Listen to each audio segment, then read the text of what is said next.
There is a comforting thought that modern civilization has carefully cultivated, that extreme cold is the natural enemy of human life, that surviving temperatures of 40 degrees below zero requires technology, synthetic materials, electric heating systems, permanent concrete structures, and bricks that a human alone against the winter of the Central Asian steppe simply could not withstand.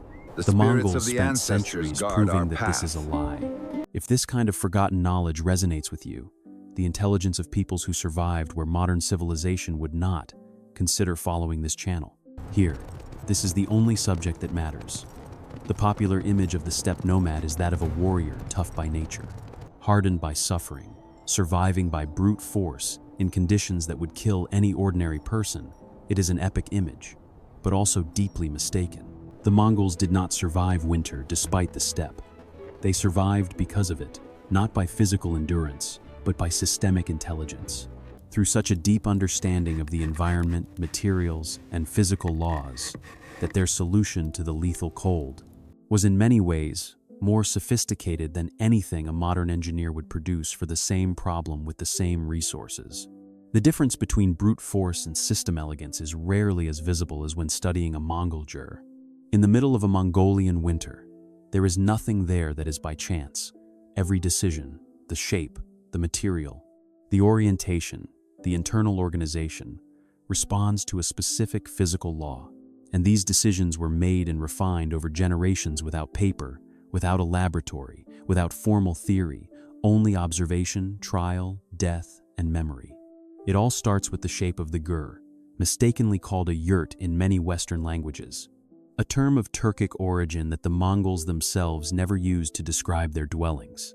It is a circular structure. This is not aesthetics, not tradition maintained by cultural inertia. It is physics, applied with precision to the most urgent problem of the steppe, the wind. The wind.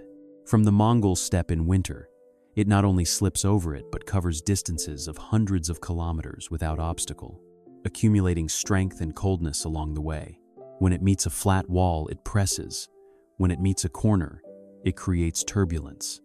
When it meets a rectangular surface, it uses up its energy, trying to pull out what's inside a jar. With its curved and continuous surface, it deflects the wind instead of resisting it. The air slides around the structure, like water around a stone. At the bottom of a river, the interior feels no impact, only silence. But the circular shape solves more than one problem at once. It is also a heat convection engine, the hot air generated by the central stove, always central, never against the wall, never shifted to one side, rises in a spiral, and heats the conical roof from above as it cools slightly. This air descends along the inner edges and returns to the center to be heated again. The cycle closes. There are no cold corners, no dead spots in air circulation. Heat distributes with a uniformity that architects of modern buildings rarely achieve, even with forced heating. The choice of the circle was not aesthetic. It was thermodynamic. The yurt is built in layers, and each layer was designed for a specific cold problem. The internal structure is made of wood, but not solid wood. They are thin, light, flexible willow rods, woven into an expandable diagonal pattern called kana. This pattern is not only practical for quickly assembling and disassembling, although it is tensioned. When the structure is locked and closed around, the rods themselves compress against each other. They create rigidity without any nail, any screw, any glue. The entire structure is sustained by the geometry of tension. Remove one rod from the wrong place, and the entire system weakens. Keep each part in its place, and the structure withstands winds that bend trees. On this internal lattice goes the filter, not as a single simple layer, but several layers of different thicknesses superimposed in sequences. These sequences varied according to the season and the severity of the expected winter. The Mongol filter was produced from the wool of the fat-tailed sheep of the steppe, an animal whose very biology had been shaped by the same winter that the ger needed to withstand. This wool has a microscopic scale that, when compressed and moistened in the manual filtration process, intertwines almost irreversibly with neighboring fibers. The result is not a fabric, but a fiber foam. solid with trapped air pockets inside the internal structure of the wool, functioning as thermal insulation by principles physically identical to those of modern expanded polyethylene. The material used today in helmets, packaging, and industrial insulation. The Mongols arrived at this result without a microscope. They arrived by touch, by experience, by oral transmission between generations of artisans and from outside the filter. A layer of waterproofed cotton canvas goes on, not to waterproof the filter, which repels water reasonably well on its own, but to create an air chamber between the outer canvas and the inner filter. A second layer of insulation, the same physical principle as a thermos bottle, which prevents heat exchange with the exterior. It is not the thickness of the material, but the still air trapped between the layers. 3 layers, 3 different problems. An integrated solution at the center of the jur.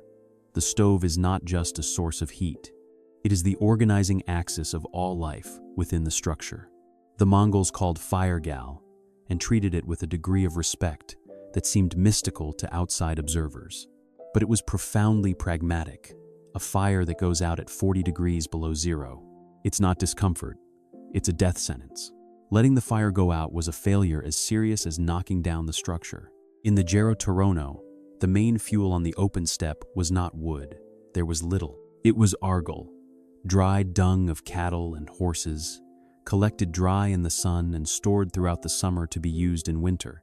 A fuel that burns slowly, steadily, with little visible flame and a lot of low-intensity residual heat.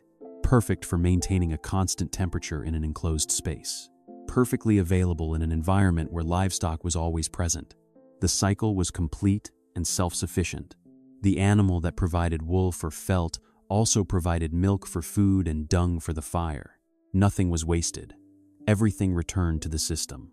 The ventilation hole at the top of the Gero-Torono was adjustable during the day, open for ventilation and for natural light to enter. At night, it was covered with an extra filter panel, operated from inside by a system of ropes. Adjusting the tuono was a skill learned from childhood, passed from mother to daughter. Leaving it too open in intense cold meant losing enough heat to make the night dangerous. Closing it completely could accumulate carbon monoxide to lethal levels. The balance was found by instinct, trained by experience, accumulated by constant reading of the temperature smell, and from the behavior of the smoke inside the jur. Because in Mongol tradition, the jur was the female domain. It was the woman who set it up. She dismantled, organized, adjusted, and maintained the structure that kept the family alive. While the men led the livestock and defended the territory, the women managed the only technology that prevented death from cold. The orientation of the gur was never arbitrary. Every traditional Mongol gur had its door facing south. Always, anywhere on the steppe, at any time of year, on any terrain. This was not merely religion, or at least it was not just religion. It was solar physics applied in the northern hemisphere. The sun travels the southern arc of the sky.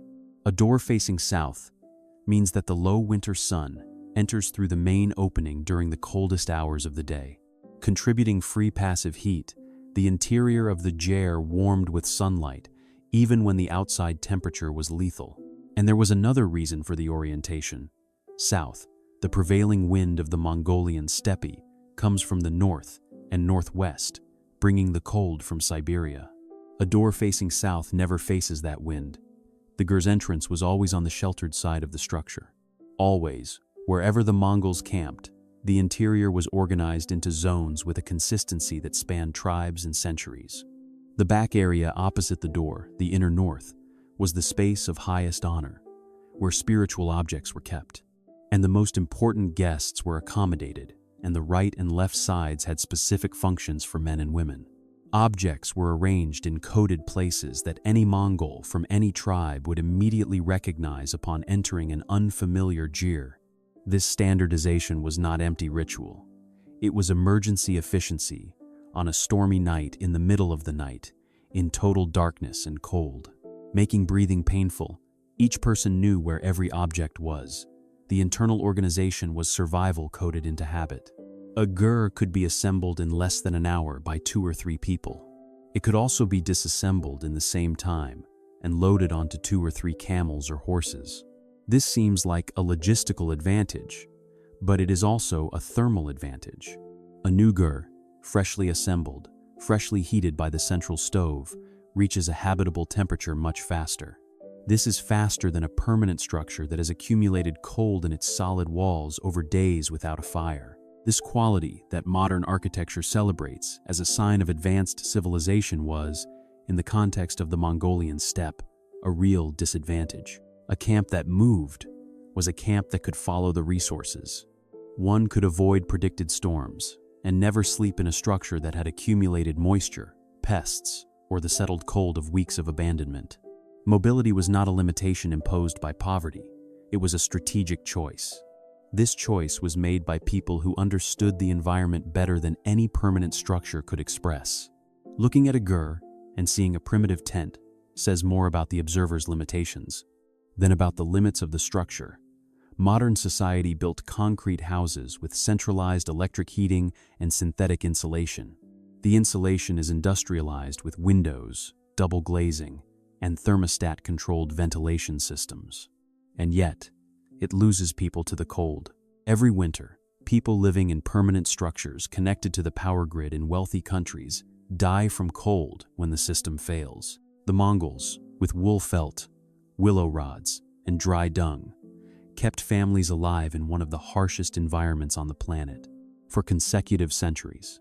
And their system did not depend on the power grid, external suppliers of replacement parts, or wires that could be cut by ice. It depended on knowledge from memory, on skill transmitted from generation to generation by people who understood that surviving is not a matter of having the right equipment. It is a matter of understanding the principles that govern heat, wind, the material, and time. If this channel is where you continue to seek this kind of understanding, what has been forgotten? What can be recovered? What can still be learned? The subscription here is the simplest gesture to keep this conversation alive. But the question that remains, and that is worth carrying for a few days, if humans spent millennia developing such elegant systems to survive without technology, systems that, in conditions of total failure of modern infrastructure, would save us, where our buildings would kill us, what exactly are we calling progress when we decide not to pass on this knowledge?